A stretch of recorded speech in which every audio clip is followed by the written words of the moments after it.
Elle accepta le poste que personne ne voulait chez le cruel millionnaire et vécut les plus beaux jours de sa vie. L'offre était restée sans preneur pendant 3 mois. Travaillez pour celui qu'on appelle le roi des glaces, disait-on, et vous serez ruiné en une semaine. Avant de plonger plus en profondeur dans l'histoire, n'hésitez pas à me dire d'où vous regardez dans les commentaires. Abonnez-vous si vous êtes captivé et prêt à lire cette histoire. Demain, j'en partagerai une autre magnifique, à ne pas manquer. C'est parti! Les néons de l'agence pour l'emploi bourdonnaient au-dessus de sa tête comme des guêpes furieuses, projetant une lueur jaune maladive sur les rangées de chaises en plastique usées. Zera Mitchell serrait son CV, maintenant mou à force d'être plié et déplié, fixant le tableau d'affichage des offres d'emploi qui lui était devenu aussi familier que son propre reflet. 3 mois. 3 mois depuis qu'elle avait perdu son emploi dans un hôtel suite à une réduction des effectifs. 3 mois à regarder ses économies s'évaporer comme la brume matinale. À rationner ses repas et à hésiter entre l'électricité et le loyer. La femme derrière le bureau Madame Patterson. Avec son regard renfrogné et son chemisier taché de café leva à peine les yeux lorsque Zera s'approcha pour la 4e fois cette semaine. Toujours rien d'intéressant pour quelqu'un avec votre expérience limitée, dit Madame Patterson, la voix imprégnée de cette condescendance qui était devenue la bande-son de la vie récente de Zera. Zera serra les doigts sur son CV. Son expérience limitée aux 5 ans à gérer le personnel d'entretien d'un hôtel, à jongler avec les horaires. Les budgets et 1000 crises quotidiennes ne comptaient pas. Son diplôme de commerce obtenu en cours du soir tout en cumulant 2 emplois? Juste du papier, apparemment. Il doit bien y avoir quelque chose, dit Zera d'une voix ferme malgré ses mains tremblantes. Je sais nettoyer, ranger, gérer. En fait, interrompit Madame Patterson. Ses yeux brillant soudainement d'un amusement qui aurait pu être malveillant, il y a une position. Il est là depuis des mois. Et un bon salaire. Gestion ménagère à domicile pour une résidence privée. Le cœur de Zera fit un bond. Ça a l'air parfait. Pourquoi personne ne l'a pris? Parce que c'est pour James Harrison. Le sourire de Madame Patterson s'éclaira. Vous savez, le gars de Harrison Air, celui qu'on appelle le roi des glaces. Ce nom frappa Zera comme un coup de massue. Tout le monde en ville connaissait James Harrison, le milliardaire qui avait hérité de l'empire de son père et l'avait rendu encore plus impitoyable. L'homme qui avait licencié la moitié de ses employés sans sourciller, démoli un centre communautaire pour construire une énième tour de verre et qui, paraît-il, avait ravagé le personnel de maison comme du papier de soie. J'ai entendu dire, commença Zera, mais Madame Patterson faisait déjà glisser un papier sur le bureau. Gérante de maison, à domicile. Salaire, 85 000 $ par an. Plus logement et repas. Sa voix chantait presque maintenant. Bien sûr, personne n'a tenu plus longtemps que 3 semaines. La plupart ne survivent pas au premier jour. Zera fixait le papier, 85 000 $. Plus que ce qu'elle avait gagné en 2 ans à l'hôtel. De quoi rembourser ses prêts étudiants, aider sa mère à payer ses factures médicales qui s'accumulaient. Enfin réussir au lieu de se contenter de survivre. Qu'est-il arrivé aux autres, demanda-t-elle doucement. Madame Patterson haussa les épaules. Il est exigeant, perfectionniste. Froid comme l'hiver. Certains disent qu'il est méchant juste pour le plaisir de l'être. D'autres disent qu'il teste les gens, pour voir jusqu'où ils peuvent aller avant de craquer. Elle se pencha. L'air conspirateur. Entre nous, je crois qu'il aime juste regarder les gens se tortiller. La meilleure solution serait de s'éloigner. La plus sûre serait d'attendre une situation normale. Sans entrer dans la gueule du loup.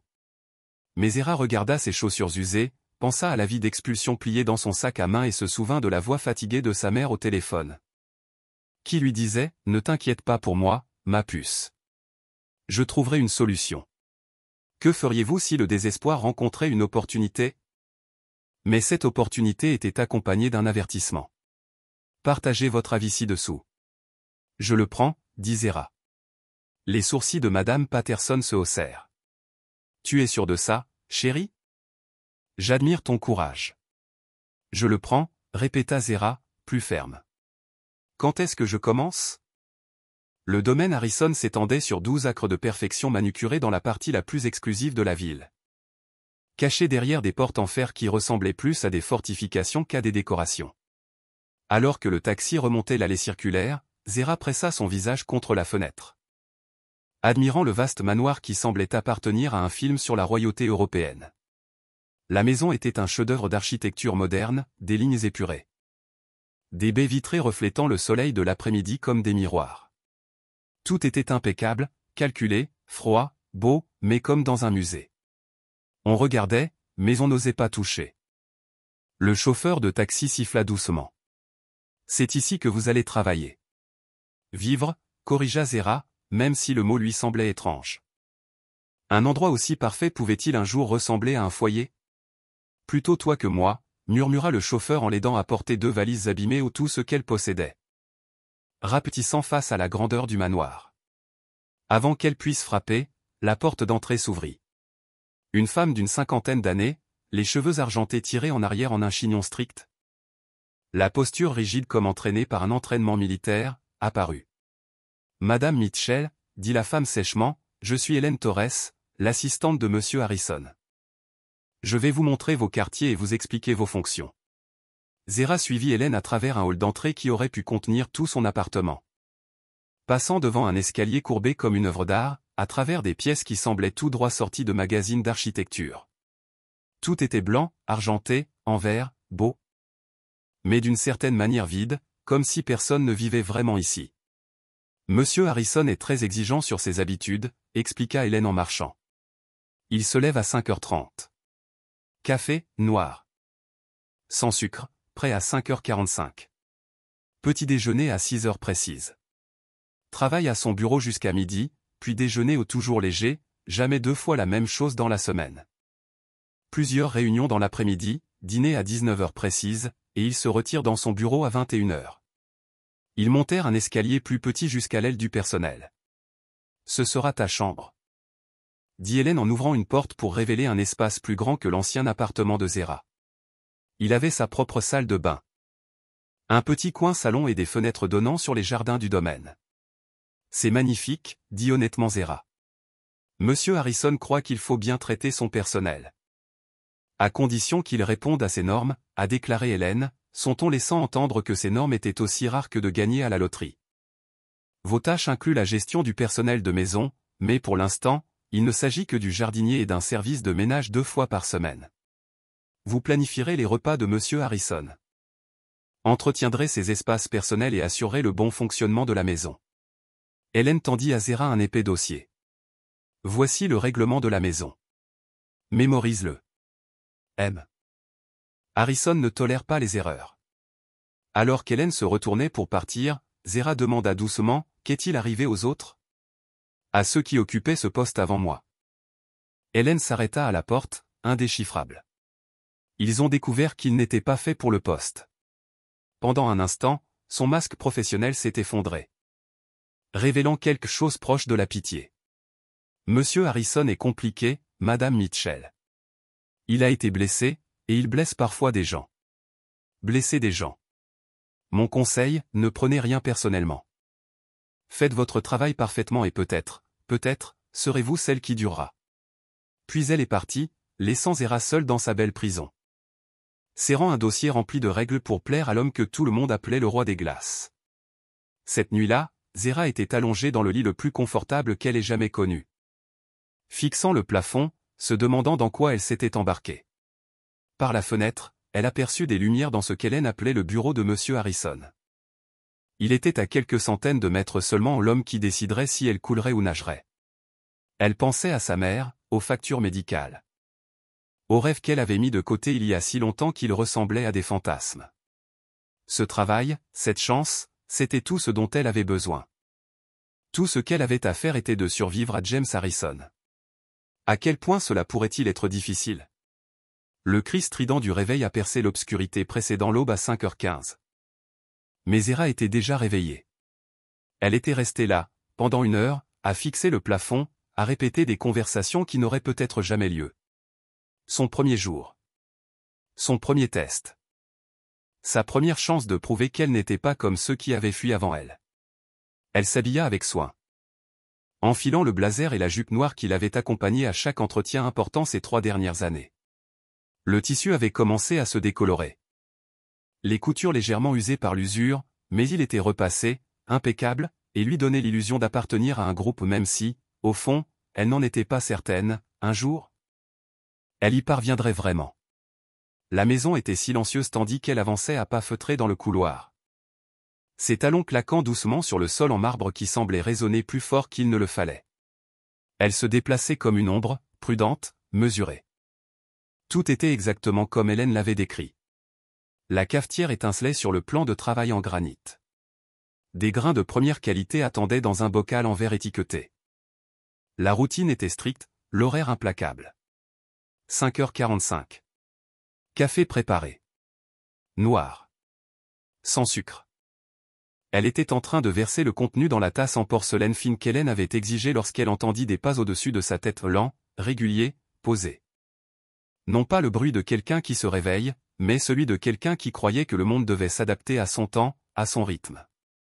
Les mains de Zéra tremblèrent une fraction de seconde. Elle les stabilisa. James Harrison est entré dans la cuisine à 5h46 exactement. La première chose qu'elle remarqua fut sa différence avec les photos ou ses portraits figés des magazines sur papier glacé. Où il portait toujours des costumes élégants et contemplait l'horizon tel un homme qui le possédait. En vrai, sous la douce lumière dorée de la cuisine, il paraissait fatigué. De légères cernes sous ses yeux. Ses cheveux noirs étaient légèrement ébouriffés, comme s'il y avait passé les mains toute la nuit. Il était grand. Plus grand qu'elle ne l'aurait cru. Et bien qu'il se déplaçait avec calme et efficacité, sa présence emplissait la pièce sans effort. Ses yeux, d'un bleu pâle et hivernal, la balayaient comme un scanner lisant des données. « Madame Mitchell », dit-il d'une voix grave et soigneusement neutre. « J'espère que les aménagements étaient acceptables. »« Oui, monsieur », répondit-elle en lui offrant la tasse de café. Ses doigts effleurèrent les siens lorsqu'il la prit froide au toucher, précise. Il sirotait, son visage indéchiffrable. Elle retint son souffle.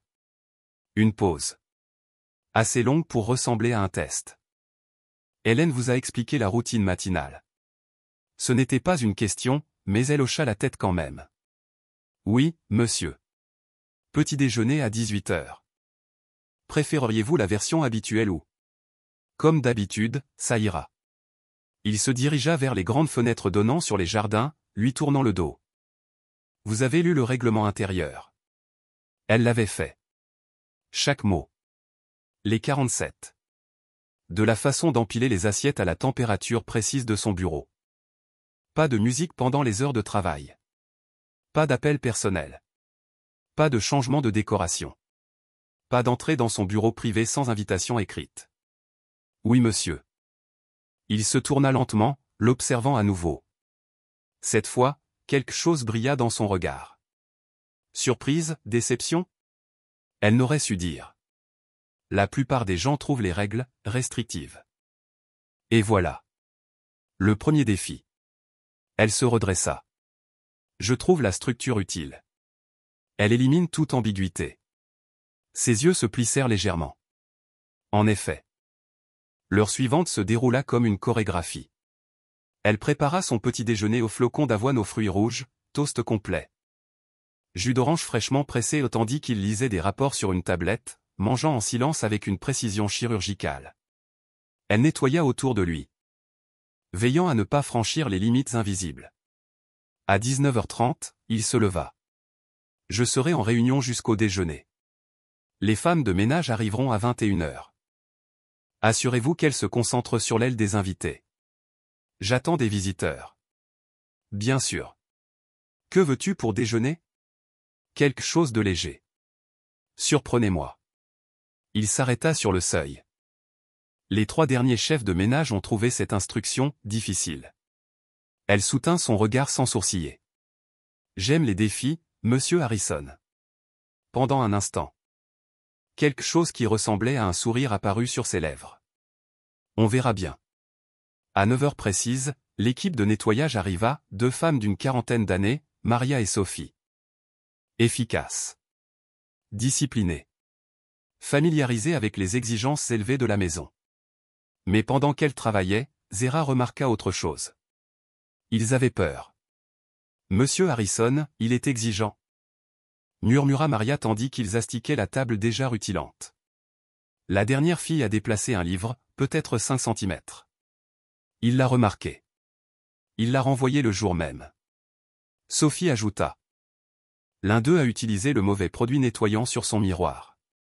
Il a dit qu'elle avait été négligente. Elle était partie avant le dîner. Zéra absorbait les histoires avec un profond sentiment d'angoisse. Ce n'était pas seulement une question de précision. C'était une question de contrôle.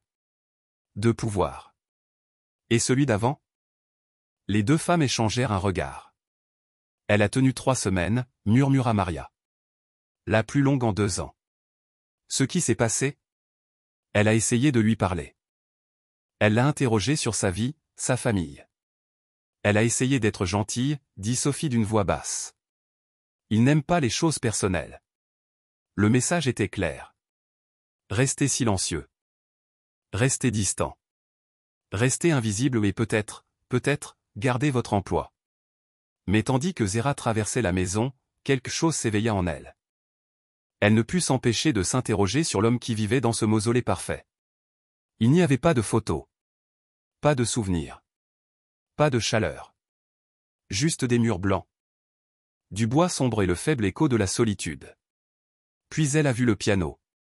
Il trônait dans un coin du salon comme une relique noire, brillant et recouvert de poussière. Une partition était ouverte. Le nocturne en mi bémol majeur de Chopin. Intact. Oublié. Elle tendit la main et effleura légèrement les touches. Pas assez pour jouer.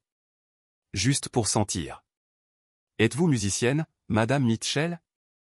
Elle sursauta, le cœur battant la chamade. James se tenait sur le seuil, silencieux comme une ombre. Ses yeux étaient rivés sur sa main, toujours posée sur ses clés. Je suis désolé. Je n'étais pas. Réponds à la question. Elle déglutit et resta sur ses positions. Je jouais quand j'étais enfant. Ma mère insistait pour que je prenne des cours. Même quand on n'en avait pas les moyens. Elle disait que la musique nourrit l'âme. Il pencha la tête. Tu crois ça? Que la musique nourrit l'âme? Il y avait quelque chose dans son ton. Un poids qu'elle ne comprenait pas entièrement. Oui, dit-elle. Je crois que cela relie les gens. Cela guérit. Cela parle quand les mots ne le peuvent pas. Il fit un pas dans la pièce. Joue quelque chose. Elle cligna des yeux. Monsieur? Le piano. Joue quelque chose. Sa voix était calme. Mais ce n'était pas une requête. Je n'ai pas joué depuis des années. Et les règles disent. Je modifie le règlement. Il s'approcha. Elle sentit l'odeur de son eau de Cologne terreuse, chère, subtile. Joue. Ses doigts tremblaient lorsqu'elle les posa sur les touches. Que joue un homme qui traque les défauts? Qui rejette les gens à cause de la poussière? Quelque chose de parfait? Quelque chose de sûr? Non. Elle jouait de mémoire. The Way You Look Tonight. La chanson préférée de sa mère. La chanson qu'elle fredonnait en remuant le ragoût et en dansant pieds nus dans la cuisine. Une chanson pleine de nostalgie et d'un doux espoir. Les notes étaient hésitantes au début. Puis plus régulières. Imparfaites mais sincères. Pleines de quelque chose de brut et de réel qui semblait adoucir les contours de la pièce. Quand elle eut fini, le silence était pesant. Elle se retourna, se préparant à une réprimande. Mais James Harrison ne fronçait pas les sourcils. Il regardait fixement. Et pour la première fois, l'armure soigneusement construite autour de son expression s'était fissurée. Ma mère jouait à ça, dit-il doucement. Les mots flottaient entre eux comme un souvenir auquel aucun d'eux ne s'attendait. Pendant un instant, l'espace d'un battement de cœur, elle ne vit pas le tristement célèbre roi des glaces. Elle vit un homme qui avait perdu un bien précieux et ne savait pas encore comment le retrouver. Avez-vous déjà vécu cela? Un moment où la musique ou l'art a fait tomber des barrières dont vous ignoriez l'existence? Racontez-nous en l'histoire dans les commentaires. Puis l'instant s'est évanoui. Le masque s'est remis en place. Le déjeuner sera servi dans 30 minutes, dit-il vivement. J'espère que vous aurez préparé quelque chose de surprenant. Il la laissa seule avec le piano et l'écho du souvenir de sa mère. Mais quelque chose avait changé. Elle le sentait dans le silence. Dans la façon même dont la maison semblait respirer autour d'eux. Quelque chose avait changé. Le déjeuner a été une révélation. Au lieu des salades et sandwichs habituels que lui servaient ses précédents chefs de famille, Zera prépara un plat qui exigeait à la fois habileté et instinct, un œuf poché parfaitement cuit. Niché sur un mélange de céréales chaudes, nappé d'une vinaigrette au bacon fumé, accompagné d'une focaccia maison parfumée au romarin et au sel de mer. La cuisine était baignée de parfums et d'une confiance tranquille. James Harrison mangeait en silence. Mais elle a remarqué les détails. La façon dont il savourait la première bouchée. Ce léger hochement de tête approbateur lorsqu'il rompait le pain.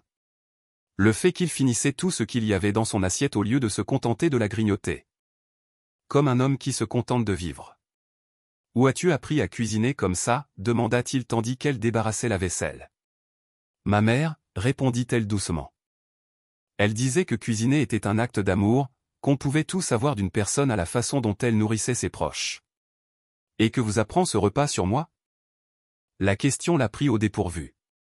Elle le regarda alors vraiment au-delà des vêtements de marqué de sa posture parfaite. Au-delà de son extérieur soigné. Elle vit la solitude dans son regard. La tension dans sa silhouette.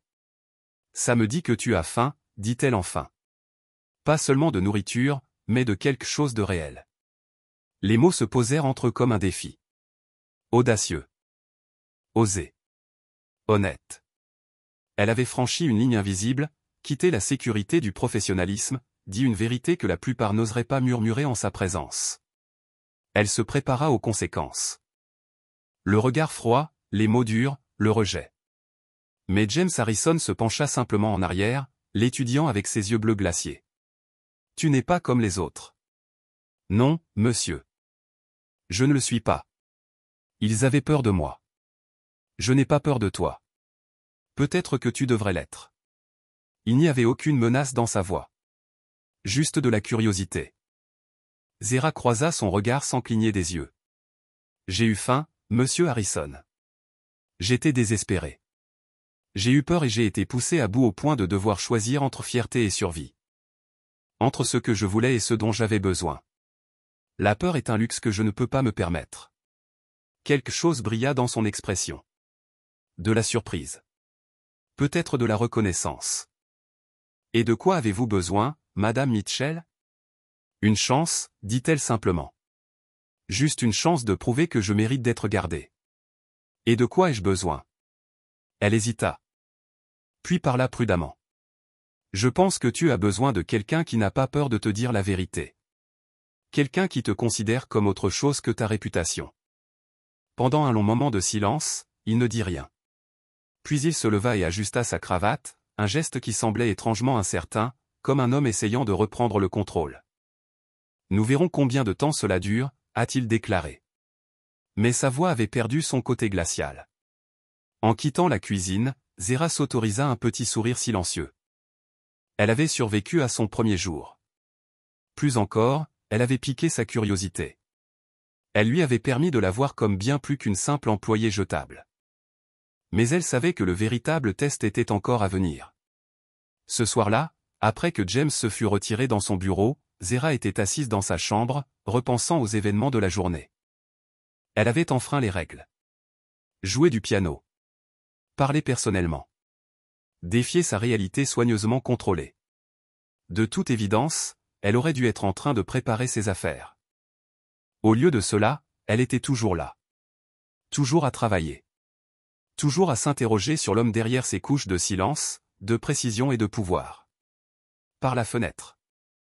Elle pouvait voir la douce lumière provenant de son bureau. Et elle se demandait ce qu'il faisait là-dedans, travailler, lire, ou penser à ce qu'il n'avait pas dit à voix haute. Elle repensa à la façon dont son visage s'adoucissait quand elle jouait. À la façon dont sa voix baissait lorsqu'il mentionnait sa mère. Tout le monde l'appelait le roi des glaces. Mais même la glace pourrait fondre. C'est peut-être là que les autres se sont trompés. Ils ont essayé de lui survivre, de le supporter assez longtemps pour gagner un salaire et s'échapper.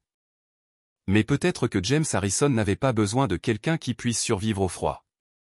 Peut-être avait-il besoin de quelqu'un qui pourrait l'aider à se décongeler. La deuxième semaine au domaine Harrison s'est déroulée à un rythme tranquille. On aurait presque dit, normal. Zera apprit à lire ses silences. À détecter la tension dans ses épaules lorsqu'un appel professionnel ne se déroulait pas comme il le souhaitait.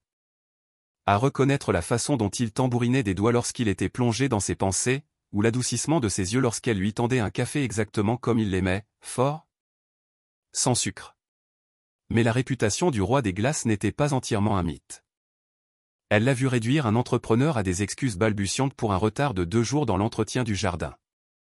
Elle l'a vu licencier un comptable après un appel téléphonique de moins de 3 minutes. Elle l'a vu écarter un investisseur potentiel avec une efficacité si redoutable qu'il est reparti avec l'air blessé. Mais ces moments de précision impitoyable étaient contrebalancés par d'autres des fragments silencieux qui révélaient l'homme sous l'armure de marbre. Comme le matin où elle l'avait trouvé à la fenêtre de la cuisine, observant une famille de cerfs brouter dans la brume matinale, son expression adoucie par quelque chose proche du désir. Ou la façon dont il s'attardait un peu plus longtemps après le petit déjeuner, pas tout à fait prêt à disparaître dans son bureau. Comme si la conversation devenait un besoin qu'il n'avait pas reconnu jusqu'à présent. Le piano était devenu leur pont silencieux. Chaque matin, après son café mais avant ses appels téléphoniques. Elle jouait. Rien de tapas à accent grave-l'œil, rien de bruyant. Juste de douces mélodies qui rendaient la cuisine froide, moins stérile. Plus humaine. Il ne demandait jamais de musique. Il ne la complimentait jamais. Mais il ne quittait jamais la pièce pendant qu'elle jouait. Et peu à peu, elle remarqua la façon dont sa respiration s'approfondissait. Dont ses mains se relâchaient de ses poings omniprésents. Mais tout a changé jeudi. Elle préparait son petit déjeuner habituel lorsqu'elle entendit des voix dans le hall. Le ton sec et formel d'Hélène. Puis une autre voix, plus légère, rieuse, avec une vivacité qui n'avait rien à voir avec cette maison. « James, mon chéri, j'espère que ça ne te dérange pas que je passe à l'improviste, » dit la voix. J'étais dans le coin et je me suis dit. La femme qui a fait irruption dans la cuisine était tout ce que Zéra n'était pas. Grande. Blonde. Drapée dans des vêtements de créateur qui coûtaient plus cher que le salaire annuel de Zéra. Une femme qui bougeait comme si le monde ne lui avait jamais dit non. James le suivait de près. Le visage soigneusement neutre. Mais Zéra le voyait, sa mâchoire serrée, ses poings serrés. « Victoria » dit-il d'un ton d'avertissement. Elle l'a ignoré. « Ne me regarde pas comme ça. Je sais qu'on avait dit qu'on se donnerait de l'espace, mais c'était il y a 3 mois. Je pense qu'on a eu assez de temps pour... » Son regard se posa sur Zéra. « Oh. Tu dois être le nouveau venu. » Sa voix était sucrée et venimeuse. Zéra ne répondit pas. Elle garda simplement les yeux fixés sur le petit déjeuner qu'elle préparait, les mains calmes malgré une poitrine serrée. « Madame Mitchell est ma gestionnaire de maison, » dit James, la voix basse mais teintée d'acier. Victoria rit. Un bruit semblable à celui d'un verre brisé. Bien sûr qu'elle l'est. Comme c'est étrange. J'imagine qu'après le désastre des derniers, il a fallu gratter le fond du baril. Les mots ont retenti comme des gifles. Zéra ne dit rien. Elle n'en avait pas besoin. Le silence en disait long. Victoria, rétorqua James. Ça suffit. Quoi? Je dis juste. Tu dis des choses qui n'ont pas leur place dans cette maison. Il s'approcha. Le prédateur en lui était réveillé. Je pense que tu devrais partir. Le sourire de Victoria s'estompa. James, tu n'es pas sérieux. On a une histoire. Elle accepta le poste dont personne ne voulait chez le cruel millionnaire et vécut les plus beaux jours de sa vie. L'offre d'emploi était restée sans réponse pendant 3 longs mois. Sans que personne n'ose postuler. Travaillez pour celui qu'on appelle le roi des glaces, prévenait-on, et vous serez ruiné en 1 semaine. Avant de plonger plus en profondeur dans l'histoire. N'hésitez pas à partager dans les commentaires votre position. Abonnez-vous si vous êtes captivé et prêt à vivre cette aventure. Demain, je vous dévoilerai une autre belle histoire à ne pas manquer. C'est parti. Les néons du bureau de placement bourdonnaient au-dessus de sa tête comme des guêpes furieuses, projetant une lueur jaune maladive sur les rangées de chaises en plastique usées. Zéra Mitchell serrait contre elle un CV, ramolli et froissé à force de le plier et de le déplier, les yeux rivés sur le tableau des offres d'emploi devenu aussi familier que son propre reflet. 3 mois depuis qu'elle avait perdu son poste à l'hôtel lors d'une restructuration. 3 mois à regarder ses économies s'évaporer comme la brume matinale, à rationner ses repas. À choisir entre l'électricité et le loyer. La femme derrière le bureau, Madame Patterson, avec son air renfrogné et son chemisier taché de café. Leva à peine les yeux lorsque Zera s'approcha pour la 4e fois cette semaine. Toujours rien de convenable pour quelqu'un avec votre expérience limitée, dit Madame Patterson d'une voix imprégnée d'une condescendance qui était devenue la bande-son de la vie récente de Zera. Zera serra les doigts sur son CV expérience limitée ou comme si 5 années passées à gérer le personnel d'entretien d'un hôtel, à jongler avec les horaires. Les budgets et les innombrables crises quotidiennes ne comptaient pour rien. Comme si son diplôme de commerce, obtenu en cours du soir tout en cumulant 2 emplois, n'était qu'une formalité. Il doit bien y avoir quelque chose, dit Zera d'une voix ferme malgré le tremblement de ses mains. Je sais nettoyer, organiser, gérer. Madame Patterson l'interrompit. Les yeux brillants soudain d'un amusement malicieux. Il y a un poste. Je suis là depuis des mois. Et bien payé. Gestion ménagère à domicile pour une résidence privée. Le cœur de Zera fit un bond. Ça a l'air parfait. Pourquoi personne ne l'a pris? Parce que c'est pour James Harrison. Le sourire de Madame Patterson s'éclaira. Tu sais, Harrison Air, celui qu'on appelle le roi des glaces. Ce nom frappa Zera comme un coup de poing. Tout le monde en ville connaissait James Harrison, le milliardaire qui avait hérité de l'empire de son père et l'avait rendu encore plus impitoyable.